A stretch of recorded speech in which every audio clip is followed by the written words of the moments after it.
बांग्लादेश में उपद्रवी जमकर मचा रहे उत्पात, घरों को घेर कर दरवाजा तोड़ने की कोशिश की, परिवार में चीख पुकार। बांग्लादेश में अराजकता का माहौल, खुद घरों की रक्षा कर रहे हैं वॉलंटियर्स। पुलिस और सेना इमरजेंसी SOS कॉल का भी नहीं दे रही जवाब। बांग्लादेश में अल्पसंख्यकों पर इस्लामिस्टों का हमला, लगातार अल्पसंख्यकों को निशाना बना रहे प्रदर्शनकारी। बांग्लादेश में अल्पसंख्यकों पर भीड़ का हमला, कई घरों और गांवों को किया आग के हवाले। बांग्लादेश में नरसंहार की तस्वीर आई सामने, अल्पसंख्यकों की बेटियों के साथ भी बर्बरता।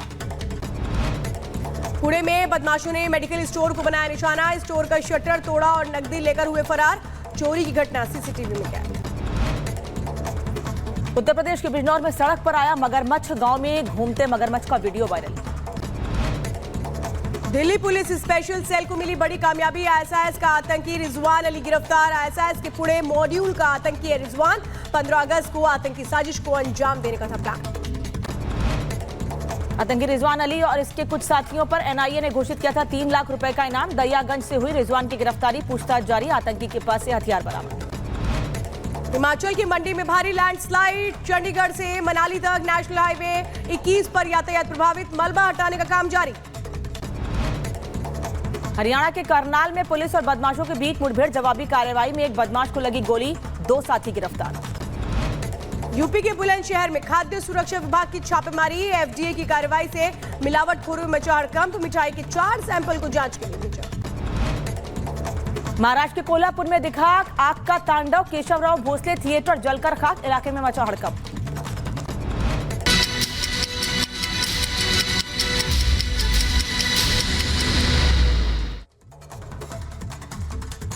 अच्छा, खबरों में आगे बढ़ते हैं, बात करेंगे दिल्ली की, क्योंकि दिल्ली के लाल किले पर स्वतंत्रता दिवस कार्यक्रम की इस वक्त तैयारियां चल रही हैं और खबर ये मिल रही है कि 21 गन सैल्यूट सेरेमनी जो है उसकी रिहर्सल यहां पर की गई। कुछ तस्वीरें आपको दिखाते हैं 1 मिनट की इस रिपोर्ट के जरिए। 15 अगस्त को भारत का 78वां स्वतंत्रता दिवस है, जिसके लिए देश भर में तैयारियां जोरों पर हैं। तो वहीं दिल्ली के लाल किले पर 21 गन सैल्यूट सेरेमनी की रिहर्सल की जा रही है। हैवी गन को चलाकर चेक किया जा रहा है, जिससे लाल किले के आसपास का इलाका हैवी गन की गर्जना से गूंज उठा। दरअसल 15 अगस्त को दिल्ली के लाल किले पर सबसे पहले प्रधानमंत्री ध्वजारोहण करेंगे, फिर नेशनल एंथम होगा और उसके बाद 21 गन सैल्यूट सेरेमनी। लेकिन इस बार ये सेरेमनी इसलिए भी ज्यादा खास होगी क्योंकि इस बार भी स्वदेशी हैवी गनों से सलामी दी जाएगी। ये heavy gun Indian ordnance factory में बनाई गई हैं और 17.2 किलोमीटर तक अपने दुश्मन को चित कर सकती हैं। तस्वीरों में आप देख सकते हैं कि कैसे एक के बाद एक हैवी गन से कई फायर कर स्वतंत्रता दिवस की तैयारियां की जा रही है, जिसके बाद अब इंतजार है तो बस स्वतंत्रता दिवस के दिन का, जब इन हैवी गन की आवाज से पूरा लाल किला गूंज उठेगा। Bureau report, Republic Bharat. और इधर महाराष्ट्र के कोल्हापुर में ये बताया जा रहा है एक थिएटर में आग लग गई, जिसमें लाखों का सामान जल करके खाक हो गया। क्या कुछ है पूरा मामला, 1 मिनट की रिपोर्ट में समझिए। महाराष्ट्र के कोल्हापुर में केशवराव भोसले थिएटर में भीषण आग लग गई। आग इतनी भयंकर थी कि थिएटर से आग की ऊंची ऊंची लपटों के साथ काले धुएं का गुबार उठने लगा। इस घटना से वहां पर अफरा तफरी मच गई। वहां मौजूद लोगों ने आग बुझाने की कोशिश की, लेकिन आग इतनी विकराल हो चुकी थी कि उसे बुझा पाना आसान नहीं था। घटना की जानकारी मिलने के बाद फायर ब्रिगेड की टीम मौके पर पहुंची, जिसके बाद आग बुझाने का काम शुरू किया गया। लेकिन तब तक आग पूरे थिएटर में फैल चुकी थी। हालांकि कई घंटों की कड़ी मशक्कत के बाद आग पर काबू पा लिया गया, लेकिन तब तक केशवराव भोसले थिएटर जलकर खाक हो चुका था, जिसकी वजह से लाखों रुपयों का नुकसान हो गया। गनीमत यह रही कि थिएटर में आग लगने से किसी को कोई नुकसान नहीं हुआ। बताया गया कि शॉर्ट सर्किट की वजह से थिएटर में आग लग गई। फिलहाल इस मामले में केस दर्ज कर जांच तेज कर दी गई है।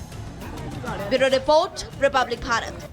नमस्कार, रिपब्लिक भारत देख रहे हैं आप। देश भर की तमाम बड़ी खबरें आपको बताएंगे। न्यूज रूम से मैं महिमा मौजूद हूं और इस वक्त देखिए बांग्लादेश से खबर सामने आ रही है, जहां पर अल्पसंख्यकों पर अत्याचार किए जा रहे हैं, हिंदुओं पर अत्याचार किए जा रहे हैं। इस खबर को लेकर विस्तार से जानकारी आपको श्वेता देंगी। सीधे आपको स्टूडियो लिए चलते हैं। नमस्कार, आपके साथ मैं हूं श्वेता त्रिपाठी और ये बड़ी खबर इस वक्त आ रही है। बांग्लादेश में अल्पसंख्यकों पर जिस तरह से अत्याचार हुए हैं, इस पर पंडित धीरेन्द्र शास्त्री की जो प्रतिक्रिया है वो सामने आई है। साफ तौर पे कह रहे हैं हिंदू मंदिरों पर हमले किए जा रहे हैं। को लेकर के इस वक्त जो तस्वीरें बांग्लादेश में देखने को मिल रही हैं वो कैसे चिंताजनक है ये भी कहा गया है। इसी के साथ क्योंकि जो लगातार हमले हो रहे हैं और इन हमलों को लेकर के ये जो एक प्रतिक्रिया है, बड़ी संख्या में बांग्लादेश से हिंदू भारत आ रहे हैं। भारत सरकार को धन्यवाद है। क्या कहा गया सुनिए। लगातार सोशल मीडिया और टीवी पर देखती हुई जो खबरें और हिंदुओं के मंदिरों में जो बांग्लादेश में लगातार आक्रमण हो रहे हैं, आग लगाई जा रही है, मन बहुत दुखित है हमारा, मन बहुत अप्रसन्न है हमारा। परंतु भारत सरकार ने एक कदम उठाया, बहुत संख्या में हिंदू भारत आना प्रारंभ हो गए।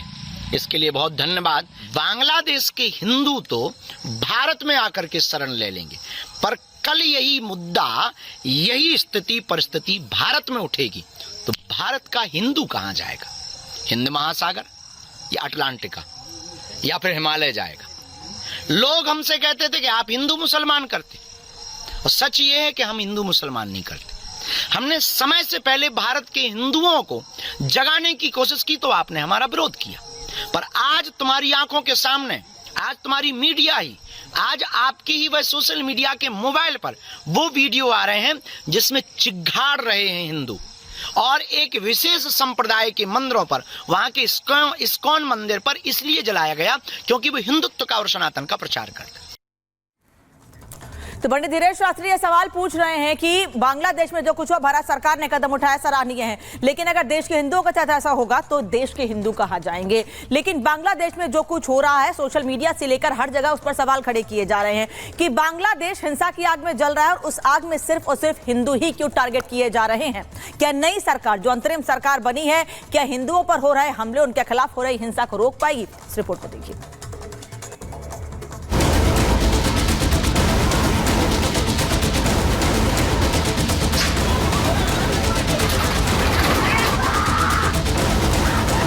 बांग्लादेश की अंतरिम सरकार के मुखिया मोहम्मद यूनुस हिंदुओं पर हमला होने की बात कबूल भी रहे हैं और उन्हें रोकने की बात भी कर रहे हैं, लेकिन हकीकत में ऐसा होता नहीं दिखाई दे रहा है।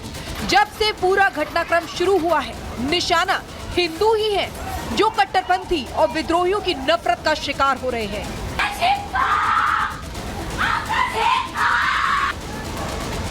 हिंसा की आग में सिर्फ और सिर्फ हिंदू और अल्पसंख्यक समुदाय के लोग ही जल रहे हैं। बांग्लादेश के 22 से ज्यादा जिलों में हिंसक भीड़ दिन हो या रात उपद्रव मचा रही है।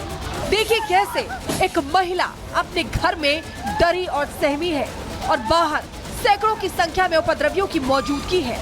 भीड़ में मौजूद लोग डंडों से घर की खिड़की तोड़ने की कोशिश कर रहे हैं, लेकिन उन्हें रोकने वाला कोई नहीं है। बवाल की ऐसी ही तस्वीर दूसरी जगहों से भी सामने आ रही है। भीड़ ने एक घर को आग के हवाले कर दिया। घर एक नहीं बल्कि कई हैं। आग लगाने के साथ ही तोड़फोड़ भी की गई है। हिंसा की आग में बांग्लादेश जल रहा है, लेकिन शिकार हिंदू परिवार है। हमलों से बचने के लिए न तो सेना और न ही सरकार कोई कदम उठा रही है। ठाकुर गांव में कट्टरपंथियों ने देर रात हिंदू गांव पर धावा बोल दिया और गांव के हर घर को फूंक दिया। आलम यह है कि अब हिंदुओं को अपनी रक्षा करने के लिए खुद ही मैदान में आना पड़ रहा है। ढाका में हिंदू सोसाइटी में लोग लाठी डंडों के साथ गश्त कर रहे हैं। अपने परिवार की रक्षा के लिए दिन रात पहरेदारी कर रहे हैं, क्योंकि वो जानते हैं कि उन्हें बचाने के लिए कोई आगे नहीं आएगा। उन्हें अपनी सुरक्षा खुद ही करनी पड़ेगी। एक तरफ अल्पसंख्यक सुरक्षा के लिए मैदान में है तो उपद्रवी हिंदू परिवार को निशाना बनाते हुए आगे बढ़ रहे हैं। तस्वीरें एक अपार्टमेंट की है, जहां सैकड़ों की संख्या में चाकू तलवार हाथ में लिए हिंदू फैमिली पर हमला किया। हालांकि वहां मौजूद सेना ने उन्हें रोकने की कोशिश की। मौलवी बाजार में देखिए कैसे भीड़ से गिरे अल्पसंख्यक जान बचाने के लिए तालाब में कूद पड़े, लेकिन हिंसक भीड़ का दिल नहीं पसीजा। पानी में तैरकर बचने की कोशिश कर रहे लोगों पर पत्थरों से हमला किया जा रहा है। निशाना लगा लगा कर पत्थर मारे जा रहे हैं। बांग्लादेश में लोकतंत्र